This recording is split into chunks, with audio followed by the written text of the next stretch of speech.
যদি যেতে হয়, যদি যেতে হয় যাব। যেভাবে পূর্ণিমা রাত দু হাতে জোছনা লুটিয়ে নিঃশব্দে নদীর বুকে ঘুমিয়ে পড়ে, যেভাবে আধো আধো রসসিক্ত কলিগুলি সব প্রাণময়তা আস্তে আস্তে সূর্যকে দিয়ে নিভে যায়, যেভাবে রাজপাট ছেড়ে চলে যাওয়া রাজকুমারের শোকে সোনার প্রতিমা যশোধারা পাষাণ প্রতিমায় রূপান্তরিত হয়। মৃত্যু কি, কেন জরা, কেন মায়া?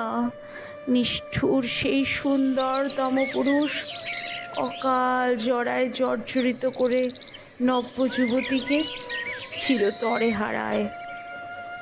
আর এভাবেই কেউ আলোকিত বিবাহে উদ্দীপ্ত হয়, কেউ অকালে অন্ধকারে নিঃশব্দে ঝরে যায়।